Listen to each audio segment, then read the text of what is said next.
Thank you, Lalani and Sharmini, for being here today. So you have been in animal welfare for many, many years, and you have done so many good things and helped so many lives, and you've been a great inspiration to me as well, and I've learned so much from both of you.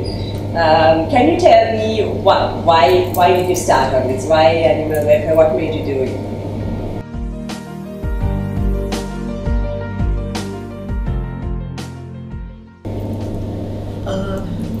Now, as a child, we never had pets at home. You will be surprised to know that, but we used to feed the stray cats that used to come into our garden. But actually, what inspired me was my daughter. Because when she was in university, there were lots of dogs there. She used to bring these animals home on a Friday, and then get the treatment given, sterilized, and Monday take them back. Now she was not earning at that time, she was just a student. So I was very happy to get involved because I had to finance her things, and it gave me a lot of happiness. So little things that she did really inspired me to also get involved in this. Then also there were other motivations, like as a lawyer I could see that there were a lot of weaknesses in the law because we are still operating under a 1907 colonial law which is totally inadequate to deal with the challenges that and the suffering that the animals face today. And what about you?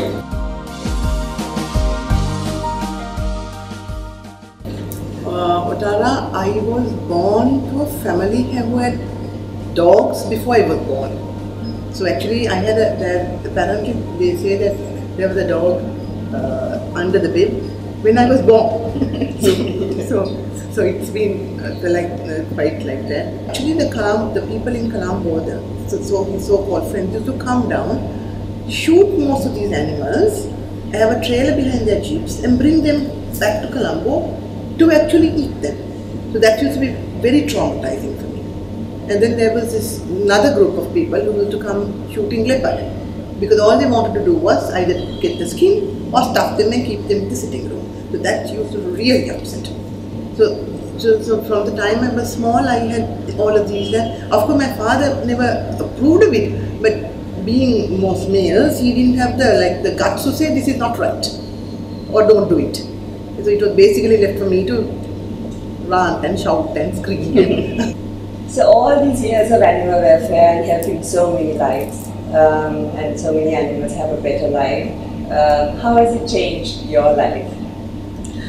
Actually, there is a huge change because you consider animals as sentient beings who are being abused and so much cruelty is imposed on them. Slaughterhouses, pet shops, in the zoo, then even in places of religious worship, homes, all over, and then they are used for entertainment, for all kinds of things.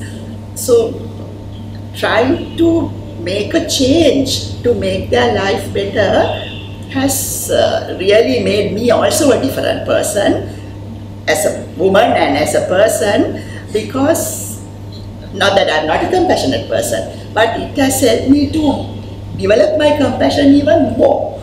So that way I think I'm very thankful that animals have helped me to see life and the whole world in a different perspective without being, sort of curtailed to a little unit in the universe, but as a whole. And so that gives me a lot of satisfaction and pleasure, and I think that's what gives me the most satisfaction. Thank you, Sha. Yeah, anyway, as I say, I grew up with this them. So when I always considered, it was always a case of they were part of our lives anyway. So, and whenever I had a chance, from the time I was very small, I used to always talk about, give the animal a chance. Don't just look the other way. Why is it a problem to have a pup dog or a cat or a cow or anything in the house? And Lalani, what is your message for the women of Sri Lanka on International Women's Day? Now women, I think we have, the population, there's more women than men. And also I think women as mothers, and even in the teaching profession, there are more females than males. So I think there's a huge contribution that they can make by guiding the younger generation, the children to be compassionate. Purr, P-U-R-R, yes to kindness, and growl, no to cruelty. So I hope the women will take that, and also you have to do it by example. You can't just say do this, don't do that, but you must do it by example, by being kind to animals. Shamini, you? I don't know whether there's anything more I can say, other than the fact that basically I of course find that there are more elders' homes in Sri Lanka than it used to be. And I feel that it is mainly because the mothers have basically lost the essence of bringing up a child. The bringing up a child is not rushing them from one to school to one tuition class to the other. It's showing them very much more than that.